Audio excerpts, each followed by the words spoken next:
नमस्कार दोस्तों, जय श्री कृष्णा। कार्तिक महात्म्य 27वां अध्याय।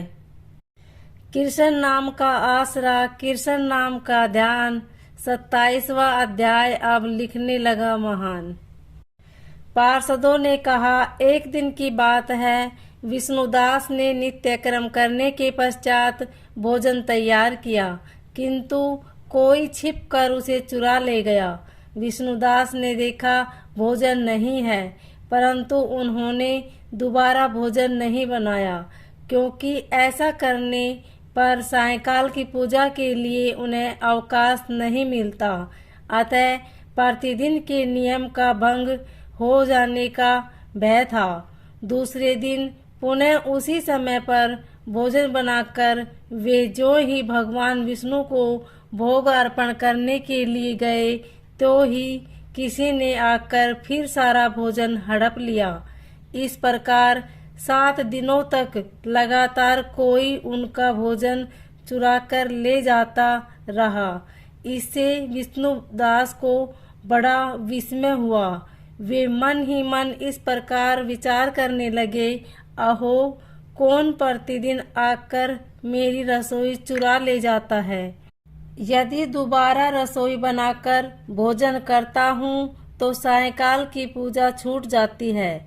यदि रसोई बनाकर तुरंत ही भोजन कर लेना उचित हो तो मुझसे यह नहीं होगा, क्योंकि भगवान विष्णु को सब कुछ अर्पण किए बिना कोई भी वैष्णव भोजन नहीं करता। आज उपवास करते मुझे 7 दिन हो गए। इस प्रकार मैं व्रत में कब तक स्थिर रह सकता हूँ। अच्छा, आज मैं रसोई की भली भांति रक्षा करूँगा। ऐसा निश्चय करके भोजन बनाने के पश्चात वे वहीं कहीं छिपकर खड़े हो गए। इतने में ही उन्हें एक चांडाल दिखाई दिया, जो रसोई का अन्न हर कर जाने के लिए तैयार खड़ा था। भूख के मारे उसका सारा शरीर दुर्बल हो गया था। मुख पर दीनता छा रही थी, इसलिए शरीर में हाड़ और चाम के सिवा कुछ शेष नहीं बचा था। उसे देखकर श्रेष्ठ ब्राह्मण विष्णुदास का हृदय करुणा से भर आया।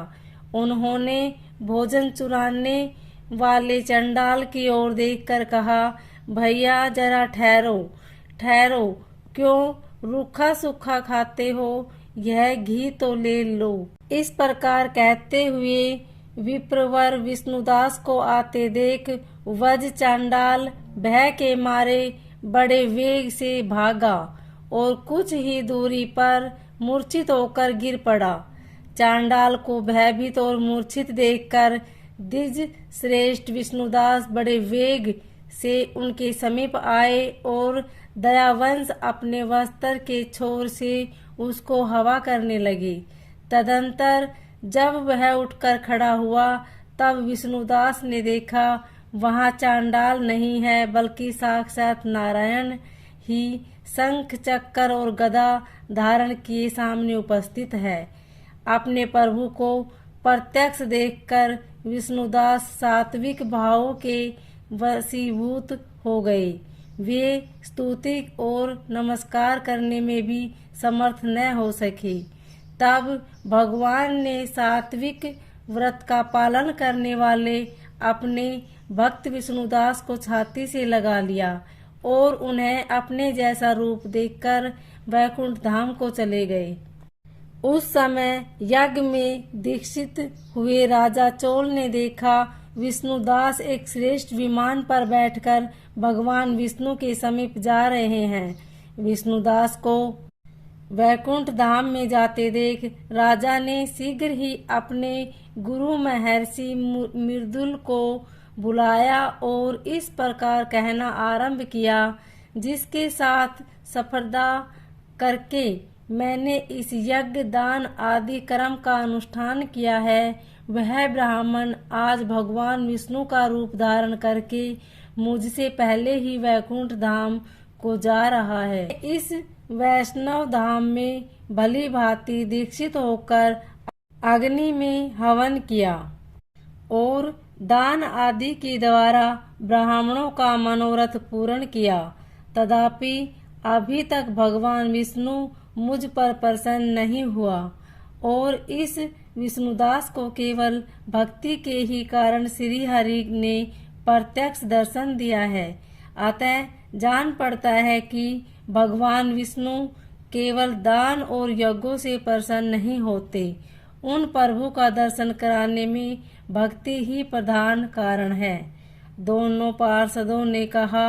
इस प्रकार कहकर राजा ने अपने भांजे को राज सिंहासन पर अभिषिक्त कर दिया। वे बचपन से ही यज्ञ की दीक्षा लेकर उसी में संलग्न रहते थे, इसलिए उन्हें कोई पुत्र नहीं हुआ था। यही कारण है कि उस देश में अब तक भांजे ही राज्य के उत्तराधिकारी होते हैं।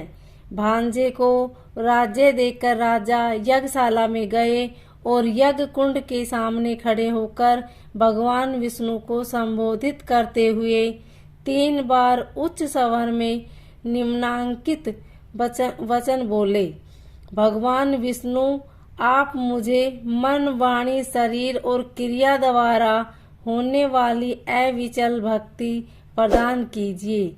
इस प्रकार कहकर वे सबके देखते देखते अग्निकुंड में कूद पड़े। बस उसी क्षण भक्त वत्सल्य भगवान विष्णु अग्निकुंड में प्रकट हो गए। उन्होंने राजा को छाती से लगाकर एक श्रेष्ठ विमान में बैठाया और उन्हें अपने साथ लेकर वैकुंठ धाम को प्रस्थान किया। नारद जी बोले, हे राजन, जो विष्णुदास थे वे तो पुण्यशील नाम से प्रसिद्ध भगवान के पार्षद हुए और जो राजा चोल थे उनका नाम सुशील हुआ। इन दोनों को अपने ही समान रूप देकर भगवान लक्ष्मीपति ने अपना द्वारपाल बना लिया। बोलिए श्री हरि विष्णु भगवान की।